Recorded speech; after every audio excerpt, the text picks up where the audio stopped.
Marxism captivated me because its goal is not how much money one can make. Instead, it asks, what does it mean to be free? How can we be free?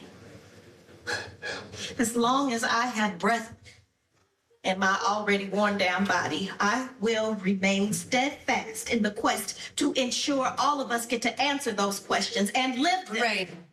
Well, that was a preview of the play In the Evening by the Moonlight. And joining me now from the Lorraine Hansberry Theater with more on how they came together to create this work in honor of uplifting Black voices and telling Black stories is Margo Hall, the artistic director, and Traci Tolmaire, the playwright. Excuse me. Thank you both, Margo, Traci, for joining us here today on Live in the Day. Thank you for having us. Thank you. Of course. This is so exciting, especially to talk on the day of Juneteenth. I'm really excited to talk about this. Now, first and foremost, can you guys just tell me about the theater and the history behind it, why this is such a special play? Yes. Lorraine Hansberry Theater is over 40 years old, and I am the first female artistic director. Very excited. I took on this position in 2020 just to give my services to continue the legacy of the Lorraine Hansberry Theater in a tumultuous time. You know, that was during the pandemic. But we're back and we're strong, and we're so excited about bringing this exciting piece of work, which highlights the life of Lorraine Hansberry, along with the iconic James Baldwin and Nina Simone. So incredible. And I'd like to get into the play and what people can expect.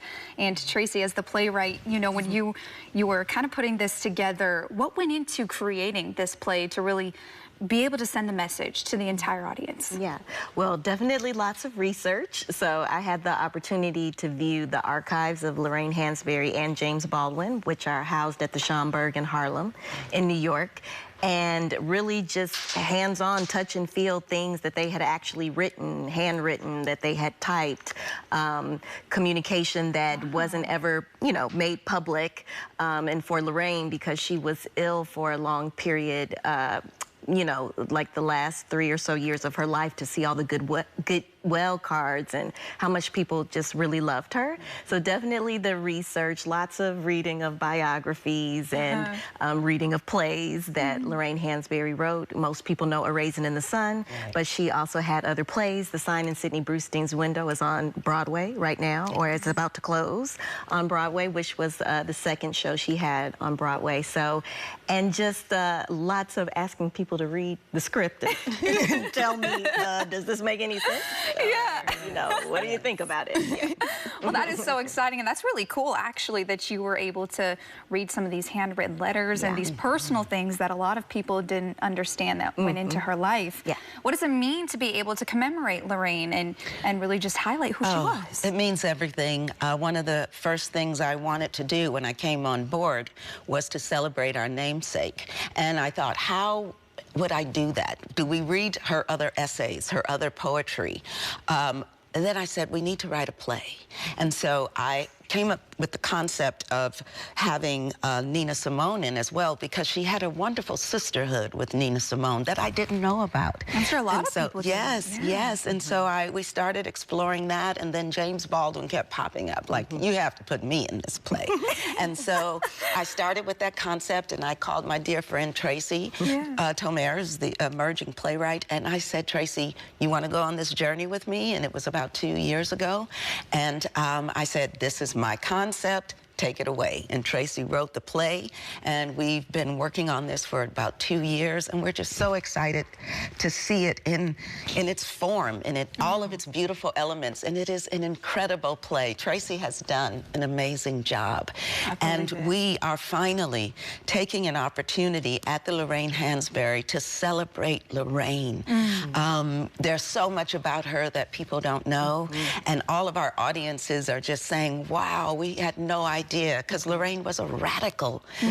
She was a big part of the civil rights movement. She radicalized Nina Simone. And of course, everyone knows James Baldwin, but we really wanted to talk about Lorraine. I love that too. I love that you guys are highlighting Lorraine, because she is just not only a staple in the Black community, but the theater community as well. She was an activist in politics, like you said, civil rights. First Black Playwright on Broadway. On Broadway, yes, I did read that. Raisin in the Sun. Yeah. Female. Yep. Yes, first black female playwright. So incredible. Yes. And Traci, for you, maybe what were some of the challenges and the easy parts of bringing these historical figures to life through the play? The biggest challenge is playing Lorraine Hansberry on stage and being the playwright. Wearing both hats, right? Yes, of a new play that is, you know, new works, new development, is very collaborative. We have amazing actors in the show. Ryan and Rotimi. Ryan plays Nina Simone. Rotimi plays James Baldwin. They are perfectly cast. Yes. But, you know, when it's a new play, I'm still doing rewrites and I'm learning lines that I'm also changing. And, you know, I have to do all of these other things. So it got, you know, a little overwhelming at times, but, you know, it's all worth it. But definitely coming in and saying, okay, we have new pages, and seeing people like, oh, great, okay, new pages, great. And me as a director, it's like, okay, now we have to maybe restage that whole thing. But it's all good. That's why you do new work. And that's to have a world premiere at the Lorraine Hansberry Theater is just so exciting. And that's our plan, to continue to mentor and bring about emerging black female playwrights. Is so important to us, and that's my mission there. That's so wonderful too, and I know you guys really are paving the way. So thank you both for the work that you are doing. Now I have to ask, when and where can people come and watch the play and come and support? Yes, it is at the Young Performers Theater at 2 Marina Boulevard in Fort Mason, Building D. Please come out Thursday through Saturdays at 8 p.m. and Saturdays and Sundays at 3 p.m. Please join us. If you need more information, go to our website at lhtsf.org. That's L for Lorraine, H for Hansberry, T for theater, Break it down for them. San Francisco.org. Please come out. You don't want to miss this. And I promise you, after that breakdown, you shouldn't miss it. I'm telling you. Thank you, ladies. Margo, Traci, thank you both so much for joining us here today on Live in the Band. That's just a perfect cap off to Juneteenth. So thank you so much. Happy Juneteenth. Happy Juneteenth, everybody.